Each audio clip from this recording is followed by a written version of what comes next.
Radio Adventista, la voz de la verdad. Momento de lección de Escuela Sabática.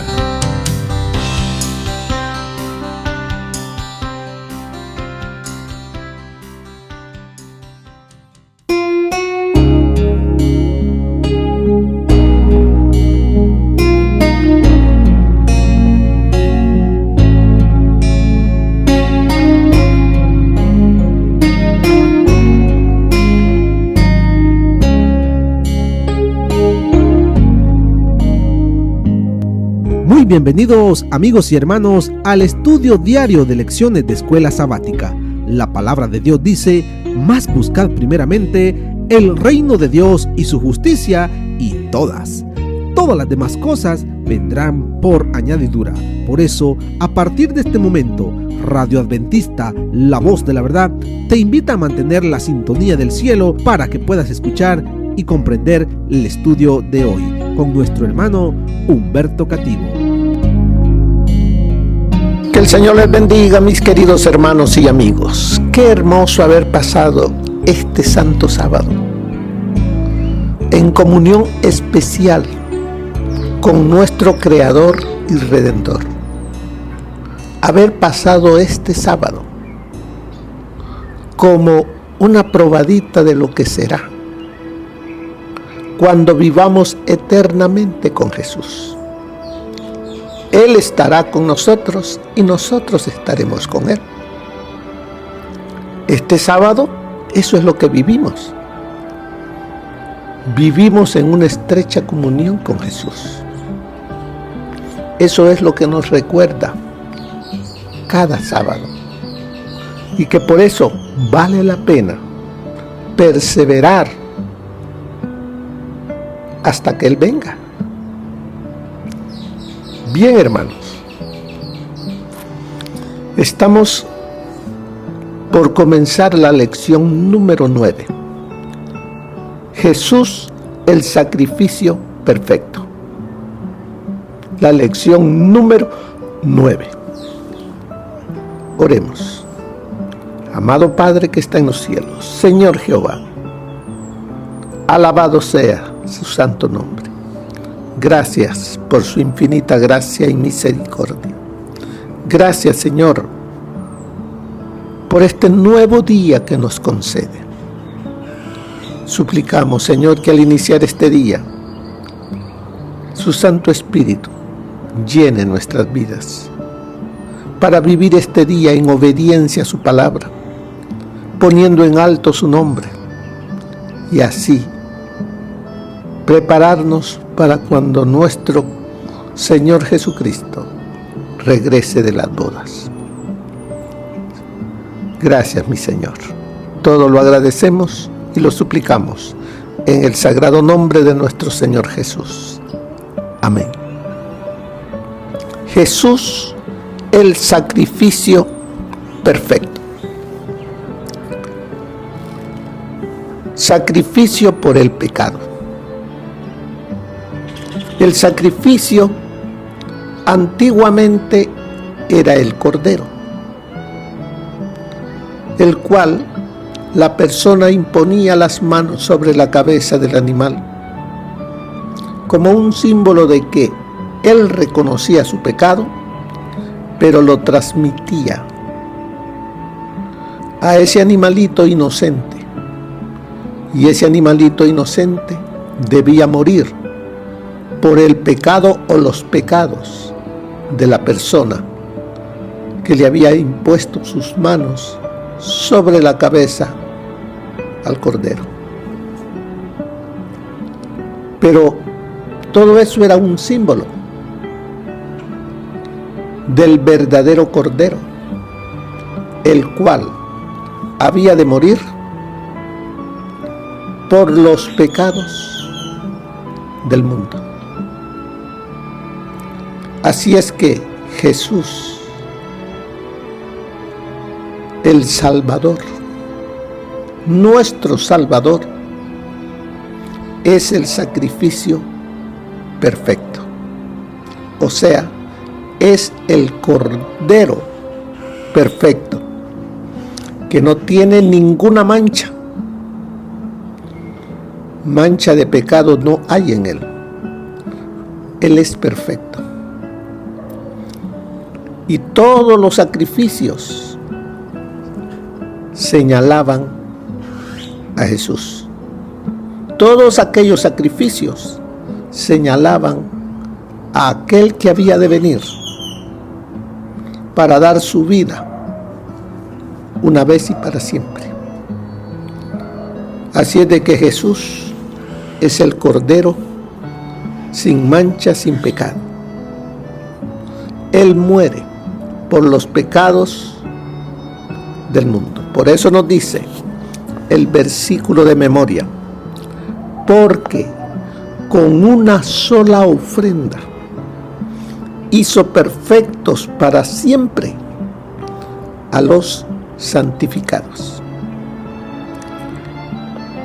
El Hijo de Dios, nuestro Señor Jesús, dice que con una sola ofrenda, no necesitó 2, 3, 4, no, de una vez y para siempre, fue que su sacrificio fue válido para pagar la deuda de la humanidad. La paga del pecado es muerte. Mas la dádiva, el regalo de Dios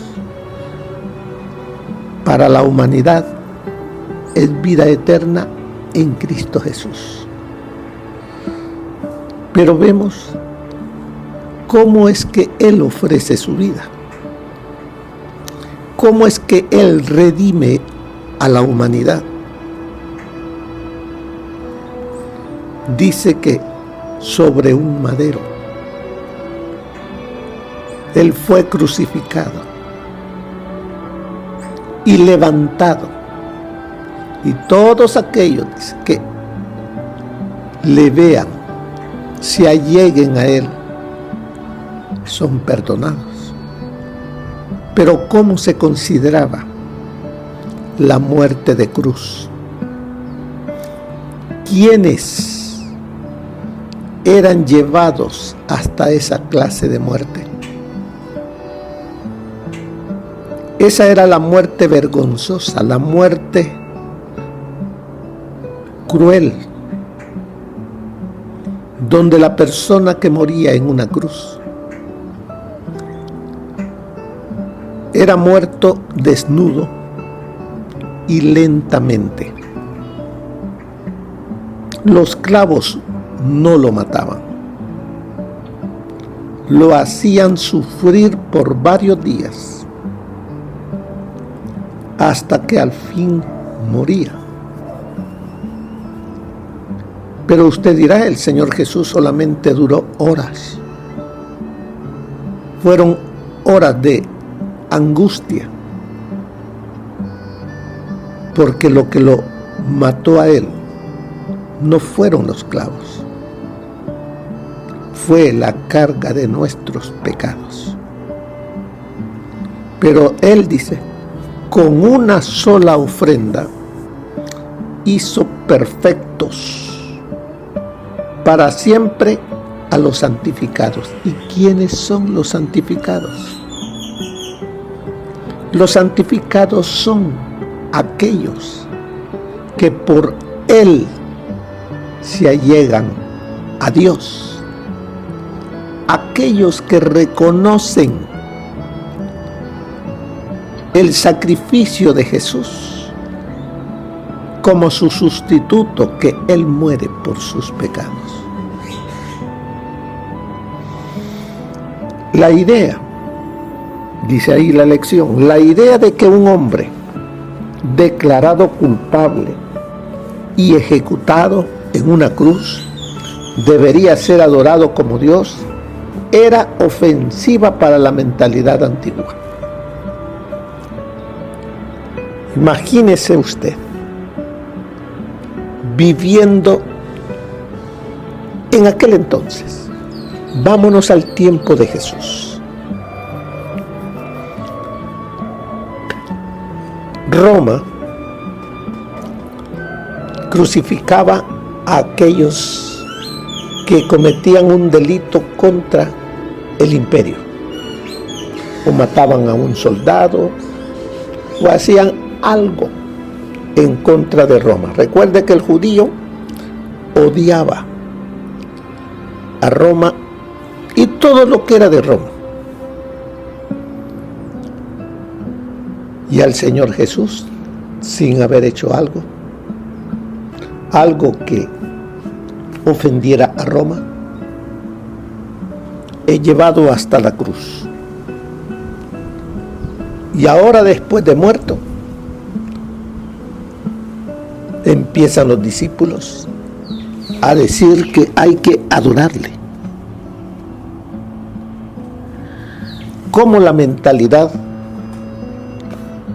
de aquel entonces captaría que él era el Hijo de Dios?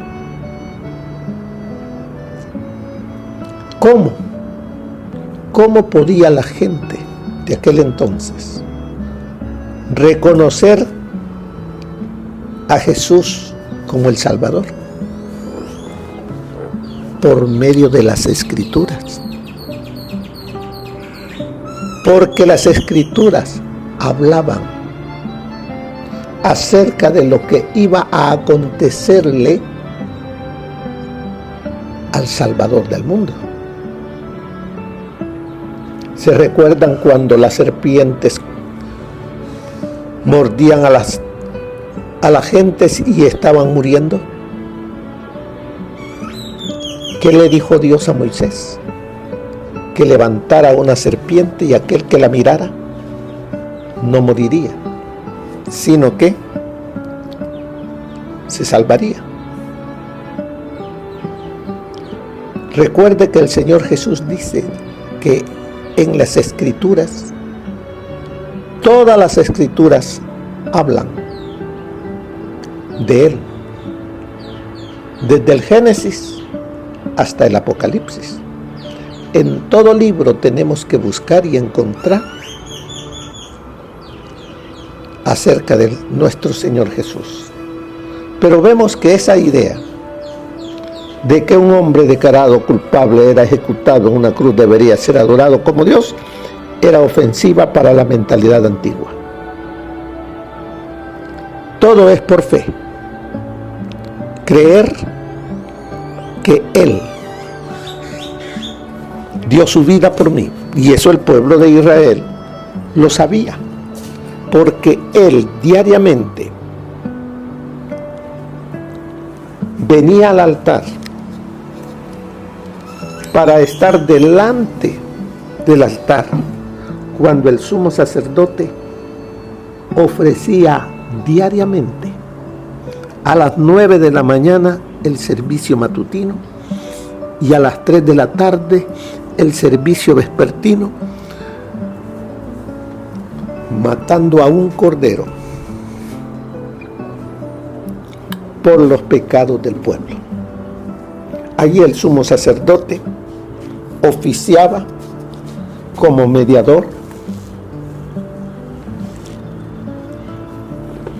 entre Dios y el pueblo.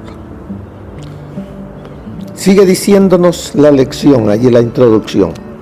Las escasas referencias a la crucifixión en la literatura rumana muestran su aversión a la idea. O sea que la literatura romana no se habla mucho acerca de crucifixiones porque no era algo bueno. Era algo que ellos hacían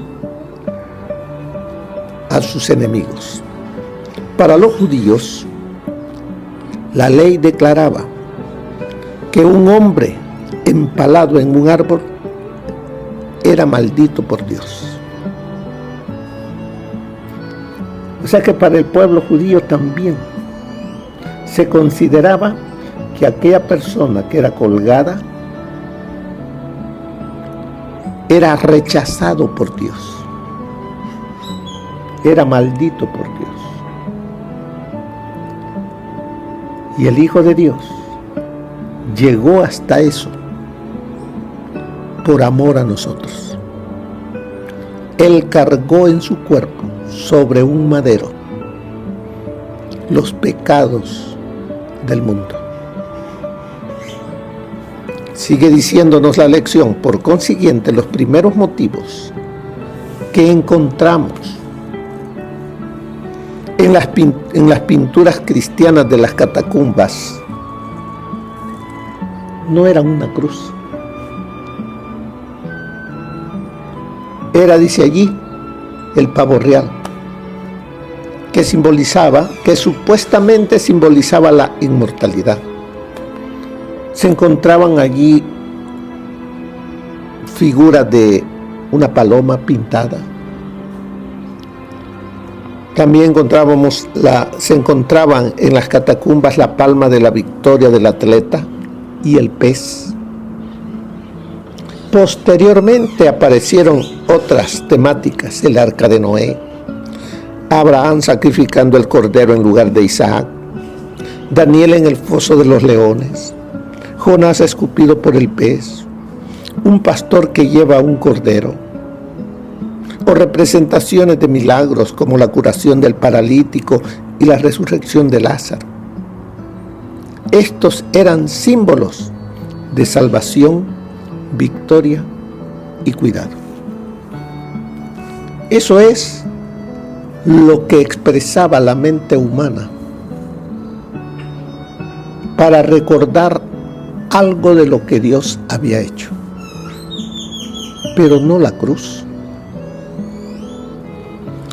La cruz, dice, por otro lado, transmitía una sensación de derrota y vergüenza. La cruz llevaba eso. Sin embargo, aquí esa palabra, sin embargo, fue la cruz la que se convirtió en emblema del cristianismo. La cruz es la figura, la pintura, lo que recuerda al ser humano, lo más grande que Dios ha hecho por amor a la humanidad. Por eso el apóstol Pablo simplemente calificó el Evangelio como la palabra de la cruz. El Señor Jesús a nosotros también nos invita a llevar nuestra cruz y que le sigamos. Aquel que quiera venir en pos de mí, dice el Señor Jesús, tome su cruz cada día y sígame. Esta semana veremos la cruz tal como aparece en el libro de los Hebreos. Así que, para en aquel entonces la cruz era símbolo de vergüenza y de derrota, pero para nosotros hoy es el símbolo de victoria. Es el símbolo en el cual encontramos salvación, perdón, vida eterna, porque en la cruz murió nuestro Señor. O sea que uno no adora la cruz, adora a aquel que murió en la cruz. La cruz debe de recordarme a mí, a Jesús, como el sacrificio perfecto por el cual yo soy perdonado y soy salvo. Mire lo que nos enseña el espíritu de profecía para el día de hoy. Fue la cruz instrumento de vergüenza y tortura, la que trajo esperanza y salvación al mundo. Los discípulos no eran sino hombres humildes sin riquezas y sin otra arma que la palabra de Dios. Sin embargo, en la fuerza de Cristo salieron para contar la maravillosa historia del pesebre y la cruz y triunfar sobre toda oposición. Aunque sin honor ni reconocimientos terrenales, eran héroes de la fe. De sus labios salían palabras de elocuencia divina que hacían temblar al mundo. Eso está en los Hechos de los Apóstoles, página 64. En los días de Pablo, la cruz se consideraba con sentimientos de repulsión y horror. El ensalzar como salvador de la humanidad a uno que había muerto en la cruz provocaría naturalmente el ridículo y la oposición. Pero para Pablo, la cruz era el único objeto de supremo interés. Desde que fuera contenido en su carrera de persecución contra los seguidores del crucificado Nazareno, no había cesado de gloriarse en la cruz. En aquel entonces se le había dado una revelación del infinito amor de Dios según se revelaba en la muerte de Cristo, y se había producido en su vida una maravillosa transformación que había puesto todos sus planes y propósitos en armonía con el cielo. Desde aquella hora había sido un nuevo hombre en Cristo. Sabía por experiencia personal que una vez que un pecador contempla el amor del Padre, como se lo ve en el sacrificio de su Hijo, y se entrega a la influencia divina, se produce un cambio de corazón, y Cristo es desde entonces todo en todo. También está en los Hechos de los Apóstoles, en la página 199. La cruz del Calvario nos atrae con poder, ofreciéndonos una razón por la cual deberíamos amar a nuestro Salvador y hacerlo el primero y el último y el mejor en todo. Deberíamos ocupar el lugar que nos corresponde como penitentes humildes al pie de la cruz. Allí, al contemplar la agonía de nuestro Salvador, al Hijo de Dios que muere, el justo por los injustos, podemos aprender lecciones de mansedumbre y humildad de mente. Contemplemos a aquel a cuya sola palabra acudirían legiones de ángeles en su ayuda, transformado en un objeto de diversión y burla, de injurias y odio. Él mismo se entrega como un sacrificio por el pecado. Al ser vilipendiado, no amenaza. Cuando se lo acusa falsamente, no abre su boca. En la cruz, ora por sus asesinos. Al morir, paga el precio infinito por cada uno de ellos. Soporta sin murmurar el castigo por los pecados del hombre. Y esta víctima, que no se queja, es el Hijo de Dios. Su trono existe desde la eternidad y su reino no tendrá fin. Eso está en Exaltad a Jesús, página 227. Así que, mis queridos hermanos, esta semana estudiaremos aquí en la lección número 9 acerca de ese sacrificio perfecto, Jesús, el cual, por su grande amor, por mí y por ti, dio su vida. Toma tiempo de calidad diario, para tener esa comunión y aprender a ser humilde, aprender a reconocer que tú eres un servidor de Jesús. Que el Señor les bendiga y que pasen una feliz semana. Amén. Amén.